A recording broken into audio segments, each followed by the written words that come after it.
ओम शांति। 19 मई 2025 के ईश्वरीय महावाक्य पहले सुनते हैं। मुरली के मुख्य पॉइंट्स।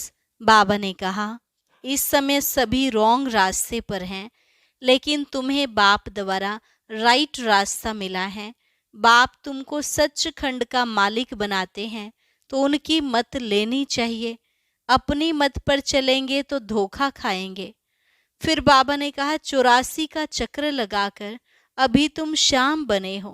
श्याम से सुंदर बनने के लिए बाप एक ही दवाई देते हैं कि मुझे याद करो। तुम यहाँ आए हो स्वर्गवासी सुंदर बनने, तो तुम्हारे अंदर कोई भी चोरी आदि की आदत नहीं होनी चाहिए। शिव बाबा के भंडारे से चोरी करना तो बहुत बड़ा पाप है, उसकी सजा 100 गुना बन जाती है। लास्ट में बाबा ने कहा, अपने दिल से पूछना चाहिए, हम कितना पुण्य आत्मा बने हैं, कितना बाप को याद करते हैं, कितना स्वदर्शन चक्रधारी बने हैं, कितना समय ईश्वरीय सर्विस में रहते हैं, कितने पाप कटते जा रहे हैं। यह सब रोज अपने पोता मेल में चेक करो। तुम्हें किसी भी बात में मुरझाना नहीं है, अवस्था एक रस रहनी चाहिए। और अब सुनते हैं महावाक्यों को विस्तार से। मुरली का सार। मीठे बच्चे, श्रीमत ही तुमको श्रेष्ठ बनाने वाली है, इसलिए श्रीमत को भूलो मत। अपनी मत को छोड़ एक बाप की मत पर चलो। प्रश्न, पुण्य आत्मा बनने की युक्ति क्या है? उत्तर, पुण्य आत्मा बनना है तो सच्ची दिल से प्यार से एक बाप को याद करो। दूसरा, कर्मेंद्रियों से कोई भी विकर्म ना करो, सबको रास्ता बताओ। अपने दिल से पूछो, यह पुण्य हम कितना करते हैं। अपनी चेकिंग करो, ऐसा कोई कर्म ना हो जिसकी 100 गुना सजा खानी पड़े, तो चेकिंग करने से पुण्य आत्मा बन जाएंगे। ओम शांति। रूहानी बाप बैठ बच्चों को समझाते हैं। यह तो बच्चों को मालूम है कि अभी हम शिव बाबा की मत पर चल रहे हैं। उनकी है ऊंच ते ऊंच मत। दुनिया यह नहीं जानती कि ऊंच ते ऊंच शिव बाबा कैसे बच्चों को श्रेष्ठ बनाने के लिए श्रेष्ठ मत देते हैं। इस रावण राज्य में कोई भी मनुष्य मात्र मनुष्य को श्रेष्ठ मत नहीं दे सकते। तुम अभी ईश्वरीय मत वाले बनते हो। इस समय तुम बच्चों को पतित से पावन बनने के लिए ईश्वरीय मत मिल रही है।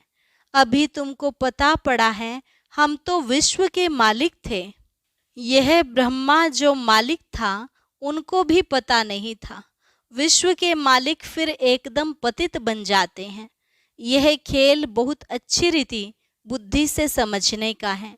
राइट रॉन्ग क्या है, इसमें है बुद्धि की लड़ाई। सारी दुनिया है रॉन्ग, एक बाप ही है राइट, सच बोलने वाला। वह तुमको सचखंड का मालिक बनाते हैं, तो उनकी मत लेनी चाहिए। अपनी मत पर चलने से धोखा खाएंगे, परंतु वह है गुप्त, है भी निराकार। बहुत बच्चे गफलत करते हैं, समझते हैं यह तो दादा की मत है। माया श्रेष्ठ मत लेने नहीं देती है, श्रीमत पर चलना चाहिए ना। बाबा आप जो कहेंगे वह हम मानेंगे जरूर, परंतु कई मानते नहीं हैं। नंबरवार पुरुषार्थ अनुसार मत पर चलते हैं, बाकी तो अपनी मत चला लेते हैं। बाबा आए हैं श्रेष्ठ मत देने। ऐसे बाप को घड़ी घड़ी भूल जाते हैं। माया मत लेने नहीं देती। श्रीमत तो बहुत सहज है ना। दुनिया में कोई को यह समझ नहीं कि हम तमो प्रधान हैं। मेरी मत तो मशहूर है, श्रीमत भगवत गीता। भगवान अभी कहते हैं, मैं 5000 वर्ष बाद आता हूँ, आकर भारत को श्रीमत दे श्रेष्ठ ते श्रेष्ठ बनाता हूँ। बाप तो सावधान करते हैं, बच्चे श्रीमत पर नहीं चलते। बाप रोज रोज समझाते रहते हैं, बच्चों श्रीमत पर चलना भूलो मत। इन ब्रह्मा की तो बात ही नहीं, उनकी बात समझो। वही इन द्वारा मत देते हैं, वही समझाते हैं। खान पान खाते नहीं, कहते हैं मैं अभोक्ता हूँ। तुम बच्चों को श्रीमत देता हूँ, नंबर 1 मत देते हैं, मुझे याद करो। कोई भी विकर्म नहीं करो। अपनी दिल से पूछो कितना पाप किया है। यह तो जानते हो सबका पापों का घड़ा भरा हुआ है। इस समय सभी रॉन्ग रास्ते पर हैं। तुम्हें अभी बाप द्वारा राइट रास्ता मिला है। तुम्हारी बुद्धि में सारा ज्ञान है। गीता में जो ज्ञान होना चाहिए वह है नहीं। वह कोई बाप की बनाई हुई नहीं है। यह भी भक्ति मार्ग में नोंद है। कहते भी हैं भगवान आकर भक्ति का फल देंगे। बच्चों को समझाया है ज्ञान से सद्गति। सद्गति भी सबकी होती है, दुर्गति भी सबकी होती है। यह तो दुनिया ही तमो प्रधान है, सतो प्रधान कोई है नहीं। पुनर्जन्म लेते लेते अब पिछाड़ी आकर हुई है। अब मौत सबके सिर पर खड़ा है। भारत की ही बात है। गीता भी है देवी देवता धर्म का शास्त्र। तो तुम्हें दूसरे कोई धर्म में जाने से क्या फायदा। हर एक अपनी अपनी कुरान बाइबल आदि ही पढ़ते हैं, अपने धर्म को जानते हैं। एक भारतवासी ही अन्य सब धर्मों में चले जाते हैं और सब अपने अपने धर्म में पक्के हैं। हर एक धर्म वाले की शक्ल आदि अलग है। बाप स्मृति दिलाते हैं बच्चे, तुम अपने देवी देवता धर्म को भूल गए हो। तुम स्वर्ग के देवता थे। हम सो का अर्थ भारतवासियों को बाप ने सुनाया है। बाकी हम आत्मा सो परमात्मा नहीं हैं। यह बातें तो भक्ति मार्ग के गुरु लोगों ने बनाई हैं। गुरु भी करोड़ों होंगे। स्त्री को पति के लिए कहते हैं कि यह तुम्हारा गुरु ईश्वर है, जबकि पति ही ईश्वर है। फिर हे भगवान हे राम क्यों कहती हो। मनुष्यों की बुद्धि बिल्कुल ही पत्थर बन गई है। यह खुद भी कहते हम भी ऐसे थे। कहाँ बैकुंठ का मालिक श्री कृष्ण, कहाँ फिर उनको गांव का छोरा कह दिया है। श्याम सुंदर कहते हैं, अर्थ थोड़े ही समझ से। अभी बाप ने तुमको समझाया है जो नंबर 1 सुंदर, वही नंबर लास्ट तमो प्रधान श्याम बना है। तुम समझते हो हम सुंदर थे फिर श्याम बने हैं। 84 का चक्र लगाए अभी श्याम से सुंदर बनने के लिए बाप एक ही दवाई देते हैं कि मुझे याद करो। तुम्हारी आत्मा पतित से पावन बन जाएगी। तुम्हारे जन्म जन्मांतर के पाप नाश हो जाएंगे। तुम जानते हो जब से रावण आया है तुम गिरते गिरते पाप आत्मा बने हो। यह है ही पाप आत्माओं की दुनिया, एक भी सुंदर नहीं। बाप बिगर सुंदर कोई बना न सके। तुम आए हो स्वर्गवासी सुंदर बनने। अभी नरकवासी श्याम हैं, क्योंकि काम चिता पर चढ़ काले बने हैं। बाप कहते हैं काम महाशत्रु है। इन पर जो जीत पाएंगे वही जगत जीत बनेंगे। नंबर 1 है काम, उनको ही पतित कहा जाता है। क्रोधी को पतित नहीं कहेंगे। बुलाते भी हैं कि आकर पतित से पावन बनाओ। तो अब बाप आए हैं, कहते हैं यह अंतिम जन्म पावन बनो। जैसे रात के बाद दिन, दिन के बाद रात होती है, वैसे संगम युग के बाद फिर सतयुग आना है, चक्र फिरना है। बाकी और कोई आकाश में अथवा पाताल में दुनिया नहीं है। सृष्टि तो यही है। सतयुग त्रेता यहाँ ही है। झाड़ भी एक ही है, और कोई हो नहीं सकता। यह सब गपोड़े हैं जो कहते हैं अनेक दुनियाएं हैं। बाप कहते हैं यह सब है भक्ति मार्ग की बातें। अब बाप सत्य बात सुनाते हैं। अब अपने अंदर देखो, हम कहाँ तक श्रीमत पर चल सतो प्रधान अर्थात पुण्य आत्मा बन रहे हैं। सतो प्रधान को पुण्य आत्मा, तमो प्रधान को पाप आत्मा कहा जाता है। विकार में जाना पाप है। बाप कहते हैं अब पवित्र बनो। मेरे बने हो तो मेरी श्रीमत पर चलना है। मुख्य बात है कोई पाप नहीं करो। नंबर 1 पाप है विकार में जाना। फिर और भी पाप बहुत होते हैं, चोरी चकारी ठगी आदि बहुत करते हैं। फिर बहुतों को गवर्नमेंट पकड़ती भी है। अब बाप बच्चों को कहते हैं, तुम अपने दिल से पूछो, हम कोई पाप तो नहीं करते हैं। ऐसे मत समझो हमने चोरी की व रिश्वत खाई तो यह बाबा तो जानी जाननहार है, सब जानते हैं। नहीं, जानी जाननहार का अर्थ कोई यह नहीं है। अच्छा, कोई ने चोरी की, बाप जानेंगे फिर क्या? जो चोरी की उसका दंड 100 गुना हो ही जाएगा। बहुत बहुत सजा खाएंगे, पद भी भ्रष्ट हो जाएगा। बाप समझाते हैं, ऐसे अगर काम करेंगे तो दंड भोगना पड़ेगा। कोई ईश्वर का बच्चा बनकर फिर चोरी करता, शिव बाबा जिससे इतना वर्षा मिलता है उनके भंडारे से चोरी करता, यह तो बहुत बड़ा पाप है। कोई कोई में चोरी की आदत होती है, उनको जेल बड़ कहा जाता है। यह है ईश्वर का घर, सब कुछ ईश्वर का है ना। ईश्वर के घर में आते हैं बाप से वर्षा लेने, परंतु कोई कोई की आदत हो जाती है, उसकी सजा 100 गुना बन जाती है। सजाएं भी बहुत मिलेंगी और फिर जन्म बाय जन्म डर्टी घर में जाए जन्म लेंगे तो अपना ही नुकसान किया ना। ऐसे बहुत हैं जो याद में बिल्कुल नहीं रहते, सुनते कुछ नहीं, बुद्धि में चोरी आदि के ही ख्यालात चलते रहते हैं। ऐसे बहुत सत्संग में जाते हैं, चप्पल चोरी कर लेते, उनका धंधा ही यह रहता है। जहाँ सत्संग होता वहाँ जाकर चप्पल चोरी कराएंगे। दुनिया बिल्कुल ही डर्टी है। यह है ईश्वर का घर। चोरी की आदत तो बहुत खराब है। कहा जाता है, कख का चोर सो लख का चोर। अपने अंदर से पूछना चाहिए, हम कितना पुण्य आत्मा बने हैं, कितना बाप को याद करते हैं, कितना हम स्वदर्शन चक्रधारी बनते हैं, कितना समय ईश्वरीय सर्विस में रहते हैं, कितने पाप कटते जा रहे हैं।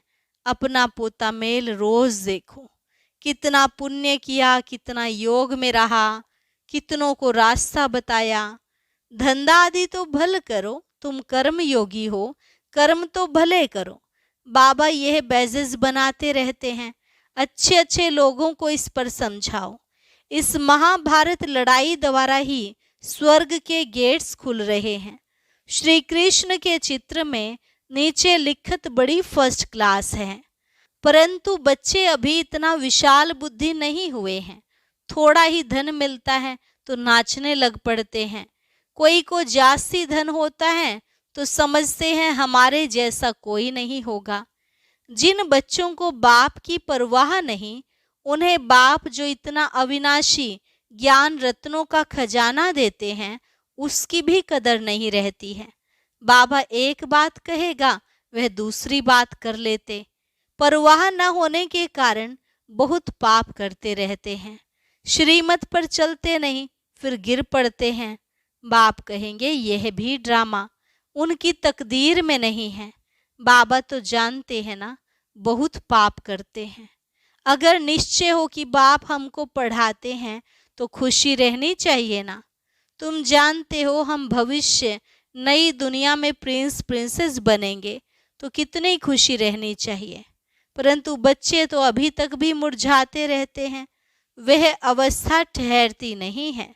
बाबा ने समझाया है, विनाश के लिए रिहर्सल भी होंगी, कैलेमिटीज भी होंगी, भारत को कमजोर करते जाएंगे। बाप खुद कहते हैं यह सब होना ही है, नहीं तो विनाश कैसे होगा। बर्फ की बरसात पड़ेगी, फिर खेती आदि का क्या हाल होगा। लाखों मरते रहते हैं, कोई बतलाते थोड़े ही हैं। तो बाप मुख्य बात समझाते हैं कि ऐसे अपने अंदर जांच करो, मैं कितना बाप को याद करता हूँ। बाबा आप तो बड़े मीठे हो, कमाल है आपकी। आपका फरमान है मुझे याद करो तो 21 जन्म के लिए कभी रोगी नहीं बनेंगे। अपने को आत्मा समझ बाप को याद करो तो मैं गारंटी करता हूँ सम्मुख बाप तुमको कहते हैं, तुम फिर औरों को सुनाते हो। बाप कहते हैं, मुझ बाप को याद करो, बहुत प्यार करो। तुमको कितना सहज रास्ता बताता हूँ पतित से पावन होने का। कोई कहते हैं हम तो बहुत पापात्मा हैं। अच्छा, फिर ऐसे पाप नहीं करो, मुझे याद करते रहो तो जन्म जन्मांतर के जो पाप हैं वह इस याद से भस्म होते जाएंगे। याद की ही मुख्य बात है। इसको कहा जाता है सहज याद। योग अक्षर भी निकाल दो। सन्यासियों के हठ योग तो किस्म किस्म के हैं, अनेक प्रकार से सिखलाते हैं।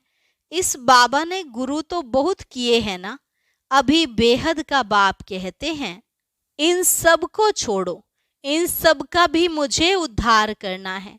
और कोई की ताकत नहीं जो ऐसे कह सके। बाप ने ही कहा है मैं इन साधुओं का भी उद्धार करता हूँ। फिर यह गुरु कैसे बन सकते? तो मूल एक बात बाप समझाते हैं, अपने दिल से पूछो, हम कोई पाप तो नहीं करते हैं, किसको दुख तो नहीं देते हैं, इसमें कोई तकलीफ नहीं है। अंदर जांच करनी चाहिए, सारे दिन में कितना पाप किया, कितना याद किया। याद से ही पाप भस्म होंगे। कोशिश करनी चाहिए। यह बहुत मेहनत का काम है। ज्ञान देने वाला एक ही बाप है। बाप ही मुक्ति, जीवन मुक्ति का रास्ता बताते हैं। अच्छा, मीठे मीठे सिकिलधे बच्चों प्रति माता पिता बाप दादा का याद प्यार और गुड मॉर्निंग। रूहानी बाप की रूहानी बच्चों को नमस्ते। रूहानी बच्चों की रूहानी बाप दादा को नमस्ते नमस्ते, गुड मॉर्निंग। शुक्रिया बाबा, शुक्रिया। धारणा के लिए मुख्य सार। बाप जो अविनाशी ज्ञान रत्नों का खजाना देते हैं उसका कदर करना है। बेपरवाह बन पाप कर्म नहीं करने हैं। अगर निश्चय है भगवान हमको पढ़ाते हैं तो अपार खुशी में रहना है। ईश्वर के घर में कभी चोरी आदि करने का ख्याल ना आए, यह आदत बहुत गंदी है। कहा जाता कख का चोर सो लख का चोर। अपने अंदर से पूछना है हम कितना पुण्यात्मा बने हैं। वरदान। निर्बल, दिल शिकस्त, असमर्थ आत्मा को एक्स्ट्रा बल देने वाले रूहानी रहम दिल भव। निर्बल, दिल शिकस्त, असमर्थ आत्मा को एक्स्ट्रा बल देने वाले रूहानी रहम दिल भव। जो रूहानी रहम दिल बच्चे हैं वह महादानी बन बिल्कुल होपलेस केस में होप पैदा कर देते हैं। निर्बल को बलवान बना देते हैं। दान सदा गरीब को, बेसहारे को दिया जाता है। तो जो निर्बल, दिल शिकस्त, असमर्थ प्रजा क्वालिटी की आत्माएं हैं उनके प्रति रूहानी रहम दिल बन महादानी बनो। आपस में एक दूसरे के प्रति महादानी नहीं, वह तो सहयोगी साथी हो, भाई भाई हो, हम शरीक पुरुषार्थी हो। सहयोग दो, दान नहीं। स्लोगन। सदा एक बाप के श्रेष्ठ संग में रहो तो और किसी के संग का रंग प्रभाव नहीं डाल सकता। सदा एक बाप के श्रेष्ठ संग में रहो तो और किसी के संग का रंग प्रभाव नहीं डाल सकता। अच्छा, ओम शांति। अब आज का अव्यक्त इशारा और ज्ञान मोती भी अवश्य सुने।